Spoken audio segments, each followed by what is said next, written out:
Hello nerds, thank you for watching Generally Nerdy. This is your Week in Nerdom Gaming Edition for the week of March 26, 2019. This week in gaming, we're talking about E3 a little bit, since we're starting to gear up for that. We're talking about Far Cry, which is being released. We're talking about a bunch of stuff that's going on.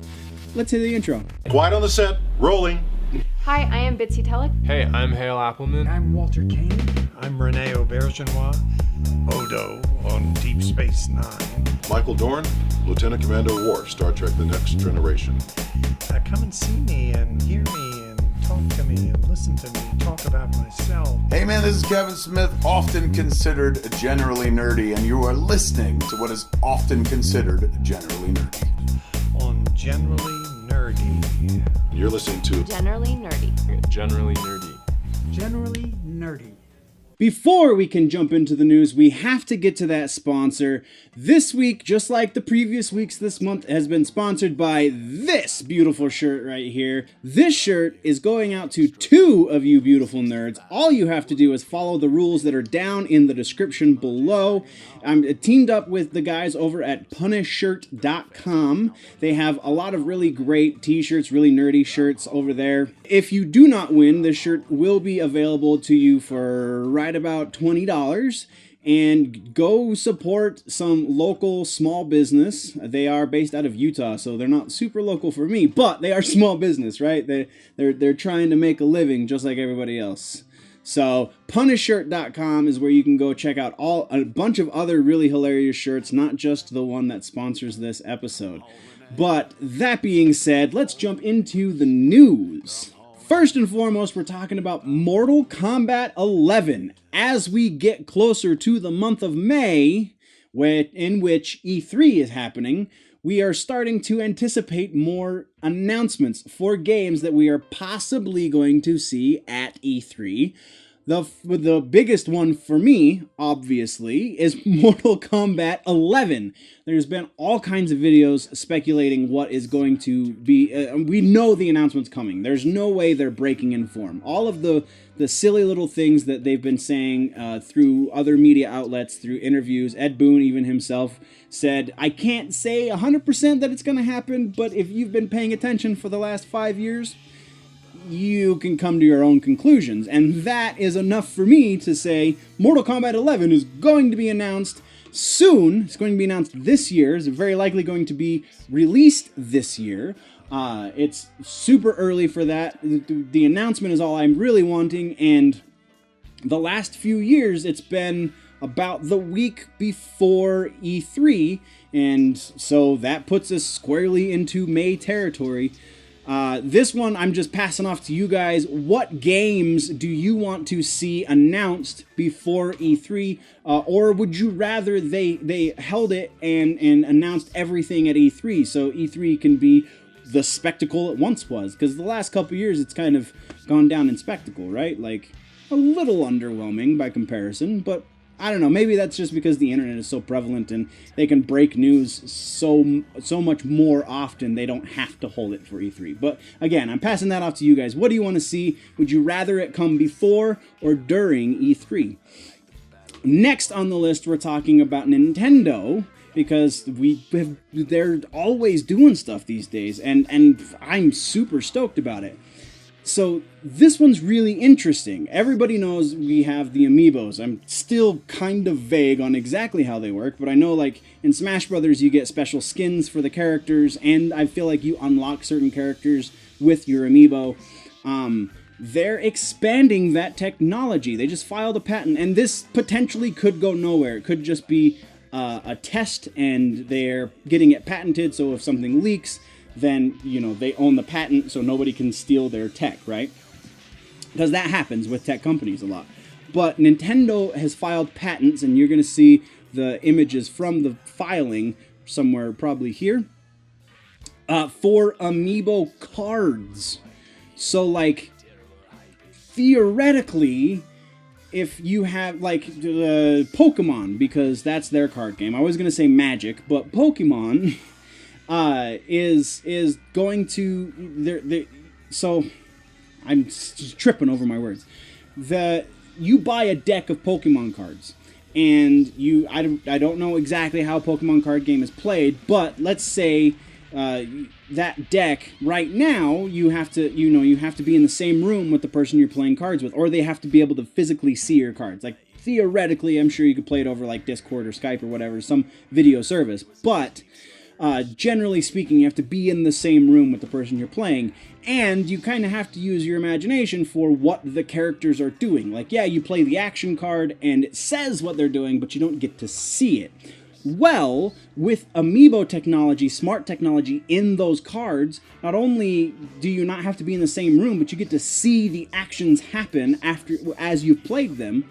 And the Amiibo technology is wireless, so you don't like previously they've tried to do stuff like this, but you had to like insert the card into a thing. This, you just have to put it on the face of your 3DS, or I feel like potentially the Switch even. So that's just really cool. The larger implication beyond Pokemon, like again for Magic the Gathering or other similar card games, is really cool and potentially could open up a whole new venue for Nintendo to capitalize on that other places are kind of ignoring. So that's really awesome. Other really interesting patents that they filed for, and we're just going to mention these and not really talk about it, though there are some implications here as well. There is a keyboard for the Switch as well as Donkey Kong drums. So maybe we're going to be seeing an updated version of Donkey Konga. I mean, I'm sure it did well because everybody loves those goofy-ass peripherals. So there's that. But that's all we're talking about for Nintendo. Next up is Far Cry 5. There is a link to video for the first 25 minutes of gameplay down in the description. And the really cool thing that I want to talk about that they've updated for Far Cry 5 is the partner system, because not only do you have the ability to partner up with actual people who and like they've changed even how that works, but also you have the ability to partner with animals. Specifically, there's an immortal dog, which is kind of like dog meat from Fallout 4, so it's a little stolen, but still cool, because, you know, everybody loves to have a dog. But like, it's just really the dynamic of, well, this character has access to this thing. So this character has a helicopter that we can fly in, or that bear that I can team up with, because that's a really interesting thing to say about a video game. I can team up with a bear, but that bear can mark territory and like I have glasses or something that can see the markings. Or the dog can alert other backup to come help us if we're getting in trouble. It just very interesting dynamic that the partner system and also means they've put a lot more into the AI for your partners, because in previous games, not specifically previous Far Cry games, but other games that let you have a computer AI powered partner, the AI was crap. So I mean, and Far Cry doesn't do anything halfway, man. If they're putting it in their game, they're working it out so it's the best version it could possibly be right now.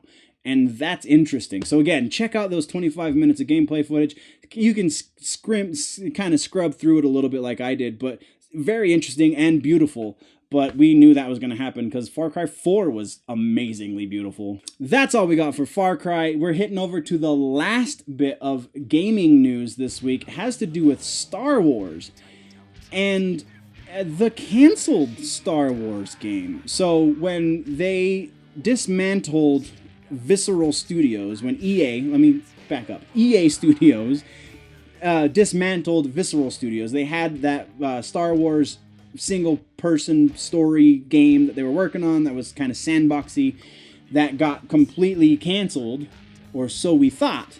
Recently, EA posted a job listing for a lead engineer that will deliver, quote, online features for a Star Wars open-world project, unquote.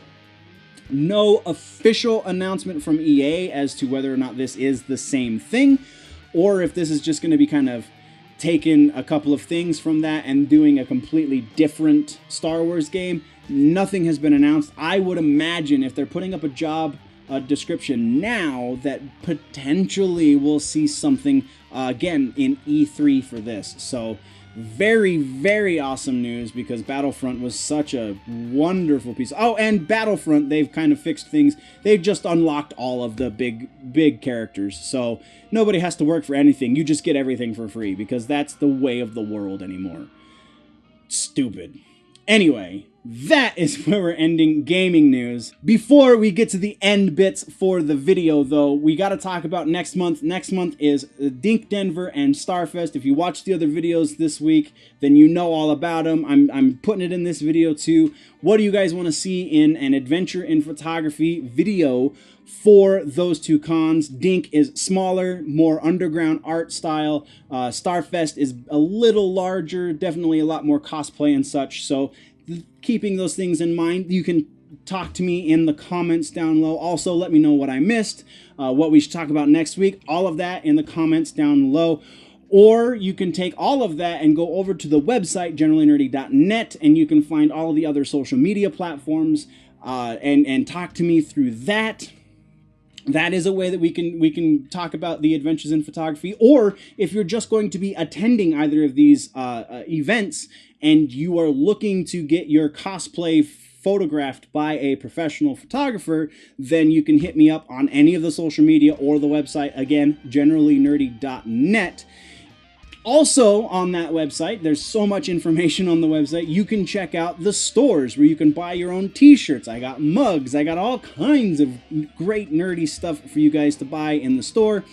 But you can also support me a little more directly. That would be through Patreon, patreon.com/generallynerdy. That's where you can jump on a monthly donation of $1, $2, $5, $10, wherever you want to jump on. There is going to be stuff for you should you decide to do that. But if you are new to the channel, then definitely click the subscribe button. If you like this episode, click the like button.